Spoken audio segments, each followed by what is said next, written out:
Hey everyone, this is my review of episode 5 of WandaVision.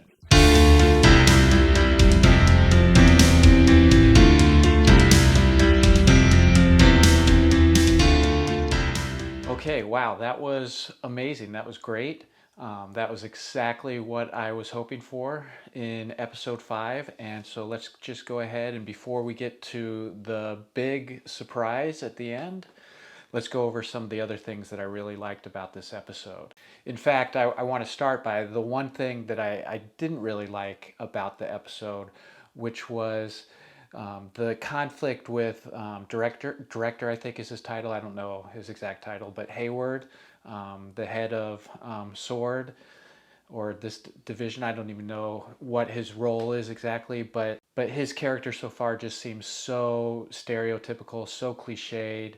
The obvious antagonist for the government agency that is too stupid to see what's really happening and it's just guns ablazing, and it's almost so awful that I think that maybe there's some kind of satire or they're making fun of this, kind of character, but I don't think he's important enough to even rise to the level of satire unless something changes in the next few episodes.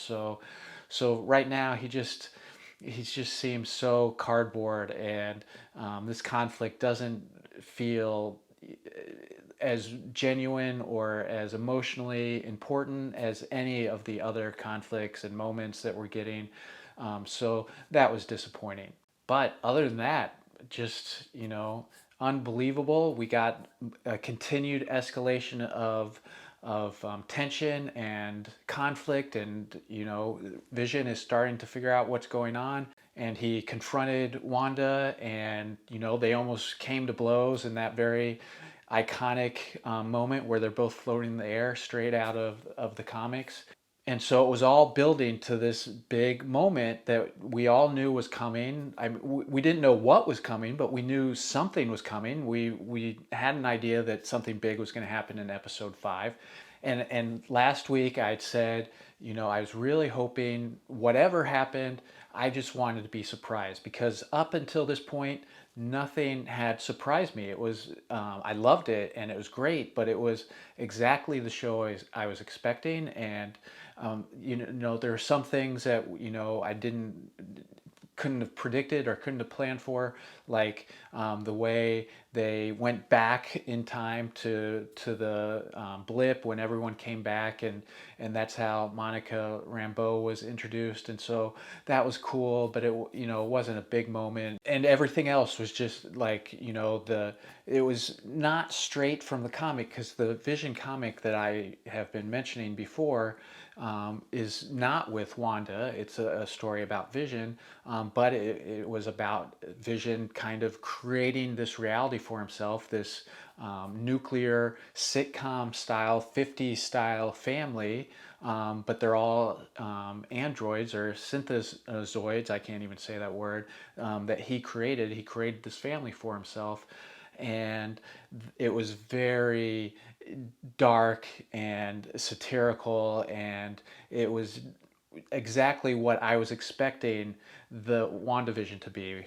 Obviously the story is going to need to be different and it's going to need to fit into the MCU, but I was expecting that satire of both the traditional sitcom format and the nuclear family, and this kind of self-created reality, that how far will you go as a hero or anti-hero to keep that world together, and at what happens when it starts to break down. So it's all exactly, again, not exactly, but it was all going according to what I was predicting, and that's great. But I want to be surprised. I want there to be things that I couldn't have predicted, and that's finally what we got. And so that moment, the moment that, in my opinion, is the biggest moment in the history of the MCU, when she says she recast Pietro, and we are brought into the multiverse, but not just the multiverse. We're bringing in the X-Men universe. That moment everything has changed now, and it's a bigger moment than any of the Avengers initiative with Nick Fury and Iron Man in Endgame and all that. We were all building towards that, and that was fantastic. And I'm never going to complain about those movies. But this moment, when we're expanding and bringing in the X-Men, this is really going to go down as, I think, one of, if not the most important and most profound moments in the history of the MCU. And so as we're getting to the climax, and someone was going to arrive, and the doorbell rings, and it's like, who could it be? And like, I was expecting a cameo. I think there had been rumors there would be a cameo or a new character being introduced, and so it's like, who could it be? And I'm thinking of all the characters in the MCU that it might be, and none of them really made sense. Even the biggest shocking surprises of who it could be, either Captain America or Iron Man, while those would obviously be like, oh my God, I can't believe that they came back, they wouldn't have fit the story. They never really had that much of a connection with Wanda, and I was like, who was Wanda connected to? And I just, like, none of them made sense. And so, it just seemed like it was going to be Pietro. That, like, the episode was building to that, and it's like, oh, we had the episode before when she first mentioned Ultron killing her brother, and then in this episode, obviously the dog dies, and so it's like, okay, it's probably going to be Pietro. That's cool, but it's not really cool, right? It's not as cool. Like, his character is never that great, and that's why when we get the reveal, it's so amazing, because I don't think that I'm the only one, but of all of the characters and all of the moments in the new X-Men movies, the second generation, the first class generation, the best character, I think, and I bet a lot of you thought, was Quicksilver. And his character was so good, and the way they did the speed, like, no one has done super speed as good as those X-Men movies. And so he was obviously a fan favorite. He didn't have huge roles in those movies, but he was definitely a scene stealer every time he was there. And so when you compare him to the MCU Quicksilver, who was super blah in one of, if not, like, if someone put a gun to my head and said which of the MCU movies is the worst, I would probably say Age of Ultron. And a big part of it is, like, that Quicksilver character wasn't that great. And to be honest, Wanda's character wasn't that great at that point. She evolved and became better and better. And I liked her, a lot before we even got to WandaVision. But the Quicksilver character, was anyone really upset that he died? And compared to the way they had done it in the X-Men movies, and he was so cool, and he was the scene stealer and all that. And so this is just a long-winded way to say, the way that they introduced the X-Men is to bring in Pietro from the X-Men universe to stand in for her brother. It just is so perfect in so many ways. And I would just want to mention a few of the ways really quickly. First of all, she said to her kids she can't bring someone back from the dead, even though we know that she did it with, well, we suspect that she did it with Vision. We don't know for certain yet, but the tension was, like, we knew that she had done it before, and she's saying she can't do it for their dog, and that it's wrong to do that.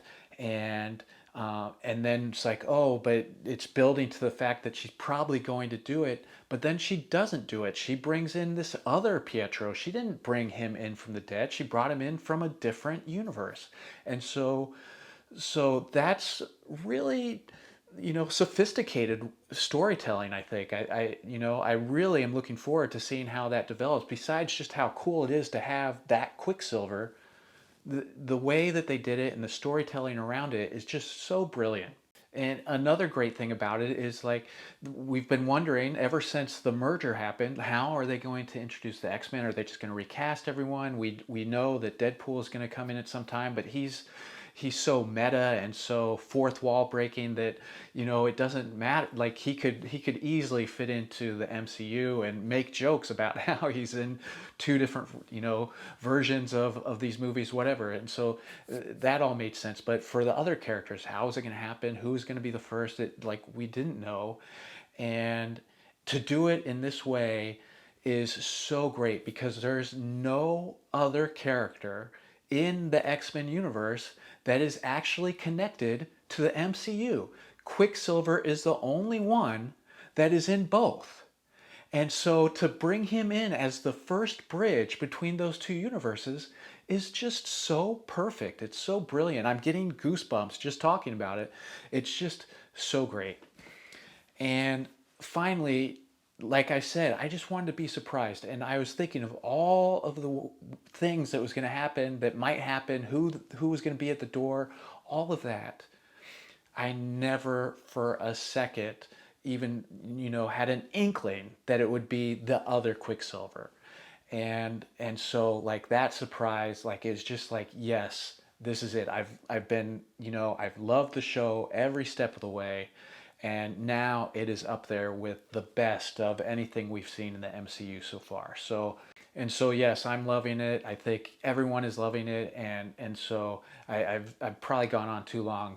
And if you're still listening, I just want to, a few things of what's next, what can we expect in the few remaining episodes we have left. I think we have 4 more to go. One thing I think that there's something happening with Agnes. Obviously, I think the show has been pretty clear about something's a little off. She killed the dog. We don't know how she killed the dog. Is the bush really poisonous to the dog? Did she do something to the dog, um, or is is she a witch also? And so the bush is some kind of, who knows? Something's happening though. That's obvious. And just the one thing about Agnes is like if she turns out to be like the puppet master, the one that's kind of controlling Wanda, or taking advantage of Wanda, or is set up to be the main antagonist, that's still going to be like, I don't know how, there's going to be some work to pull that off because we've gotten this far without a main antagonist. And so to just come in more than halfway through the series, it's going to be interesting how they pull that off. Another quick question about Monica: does she have powers already? I think my big question is, did she have the powers before she went into the hex, or is her powers the result of the hex? I'm predicting before. If you saw last week, I kind of picked out a moment where it looked like, oh, something's kind of going on with her. There's definitely some mystery, something going on with her and Captain Marvel. I think she already has powers, but maybe not. We'll find out. And so for the last 4 episodes, I think obviously each episode is going to keep escalating. I think it's going to like be bam, bam, bam, bam. And I think it's going to be like the second half of the season 2 of Mandalorian, where it's just like each episode is like, whoa, I can't believe it. And so I have a feeling that there's going to be a lot more surprises in store, and I'm really looking forward to that. My last question is, where do we go with the sitcom part of it? Because we made it to the 80s now. There isn't a lot left in terms of are we going into the 90s with this next episode? Is it going to be like a Roseanne style? Is it going to be like, it can't really be Friends because that's not a family. So Roseanne is kind of that last era of traditional sitcom. I guess we could do something like a Boy Meets World or even Saved by the Bell, but I just don't see them doing that. So are we just getting rid of it all altogether? Are we gonna? I'm wondering, are we gonna even keep going further? There's 4 more episodes and 3 more decades to cover. Are we gonna get like an Office style satire with the docu style sitcom, or are they just gonna abandon it altogether? It's gonna be really interesting because it could be one more with the 90s, or I could just see it like the whole thing breaking down. There isn't enough decades, eras of sitcoms to continue with for 4 more episodes. So that's going to be interesting. But whatever it is, I have tremendous faith that we're going to continue loving WandaVision. If you have comments, or maybe you didn't like it as much, or there's things that I didn't have time to point out, go ahead and put them in the comments. I'd love to I'd love to start getting some comments. If you like this video, please like and subscribe. I'd really appreciate it. And thanks everyone for tuning in. I'll see you guys next week.